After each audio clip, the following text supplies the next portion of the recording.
जय श्री राम। सभी लोगों को राम मंदिर के बनने की हार्दिक शुभकामनाएं। मैं अपने भाव को रोक नहीं पा रहा हूँ मित्रों। आज भगवान श्री राम अपने घर में आ गए और उनसे बड़ा मैनेजमेंट का गुरु मैं किसी को नहीं मानता। चाहे आप छोटी छोटी सी चीज़ें उठा के देख लीजिए। शुरुआत आप धनुष से कर लीजिए। धनुष जब उन्होंने अपने स्वयंवर का तोड़ा, उस समय भी उन्होंने शुरुआत शिक्षण की। जब सारे लोग, उनका ईगो हर्ट हो गया, रावण का और बहुत बड़े बड़े बलशाली राक्षसों राजाओं का भी, और राजा अधिक थे, राक्षस तो एक रावण ही था। तो उनसे पूछा गया कि आप इतने कोमल हैं, आपने और सीता ने धनुष उठा लिया। तो उन्होंने उसकी परिभाषा अपने अहंकार को देके नहीं की।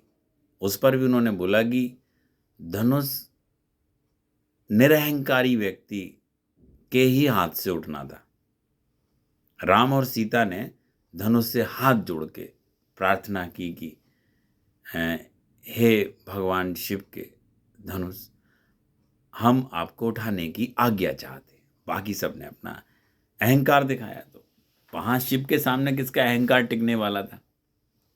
वहाँ भी श्री राम जी ने अपने निरहंकारित होने का परिचय दिया। और उसके बाद कहीं आप देख लें, जब उन्हें राक्षस के पास जाना था उनका वध करने के लिए, बहाना मिला श्रवण कुमार के श्राप का, तो महाराज दशरथ ने उसको बड़ा पॉजिटिव लिया था कि अगर गुरुदेव श्रवण कुमार का श्राप सत्य होता है, उसके माता पिता का श्राप सत्य होता है, तो मुझे पुत्र की प्राप्ति होगी। पुत्र की प्राप्ति होगी तभी तो मैं पुत्र वियोग में मरूंगा। ये रघुकुल की पॉजिटिविटी की परंपरा है। मैनेजमेंट के रूप में देखें आप, उन्होंने बजरंगबली जी को सिर्फ मुद्रिका दी। ये नहीं कहा कि जाके लंका जाओ और फिर क्या कहते, जाके लंका में आग लगा दो।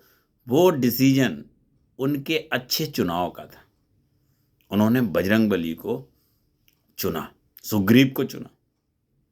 सुग्रीव को भी उन्होंने चुना क्योंकि उन्होंने देखा कि सुग्रीव ने ज्योग्राफिकली रूप से बहुत ज़्यादा रिसर्च की थी। बाली से भाग के, बाली से जब युद्ध लड़ा जा रहा था तो उस समय सुग्रीव के पास भी बहुत सारी रिसर्च हो गई थी।